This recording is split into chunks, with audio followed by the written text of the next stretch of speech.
Ngaku ditekan, Ahok sentil Menteri BUMN, sulit temui Presiden saat pecat Rifa CS, Erik buka fakta. Komentar Kejaksaan Agung yang akan memanggil Basuki Cahayapurnama alias Ahok, eks-komisaris utama PT Pertamina, menjadi bola panas dalam kasus korupsi Pertamina. Sebab, Ahok di podcast Narasi pada tanggal 28 Februari 2024 mulai menyentil peran Menteri BUMN dan sulitnya menemui Presiden Jokowi saat hendak melapor serta memecat pimpinan di jajaran Pertamina, termasuk Rifa Siahaan dan kawan-kawan.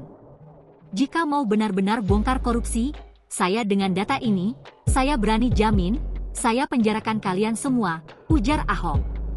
Ahok berbicara soal kasus korupsi Pertamina yang merugikan negara hingga Rp193,5 triliun serta kasus pengadaan BBM Pertamax atau BBM RON 92 yang dioplos.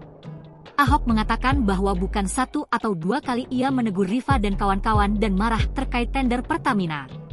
Setiap saya tegur, mereka hanya bilang, iya pak, namun masih tidak mengindahkannya, ujarnya. Namun, mantan gubernur Jakarta ini mengaku tak bisa memecat mereka. Yang punya kuasa mengangkat dan memberhentikan dirut, direksi, baik holding maupun subholding, ada di tangan Menteri BUMN, kata Ahok. Ahok mengungkap bahwa kasus ini merupakan permainan lama, di mana penguasa tidak mau menghentikannya, dan ia tak bisa berbuat banyak karena komisaris utama hanya sebatas pengawasan. Saat saya masuk, banyak yang takut sama saya karena dianggap sebagai orang dekat presiden, katanya. Namun, sulitnya bertemu presiden membuat orang-orang di Pertamina mulai berani, dan faktanya, negara kecolongan oleh korupsi Pertamina.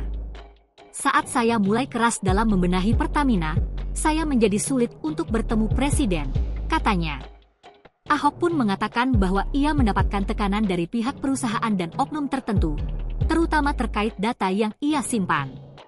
Maka, jika nanti dipanggil dan disidang, ia berharap persidangan digelar terbuka. Mereka menekan saya. Saya nggak boleh ngomong ke media karena ini rahasia perusahaan, oke. Saya mesti kerjain.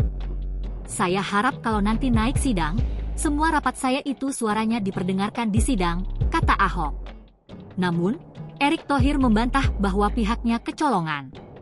Bahkan, menurutnya, justru mereka yang membongkar kasus tersebut. Ya enggak kalau kecolongan. Ya tentu pasti ada dinamika itu. Ada SDP kemarin, kasus korupsi, ada ini, korupsi Pertamina Patraniaga, ya dulu ada Garuda, ujar Erick, Sabtu, 1 Maret 2025.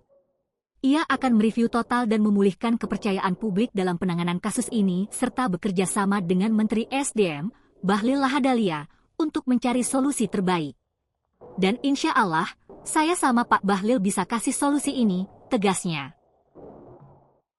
Download Tribun X sekarang, menghadirkan lokal menjadi Indonesia.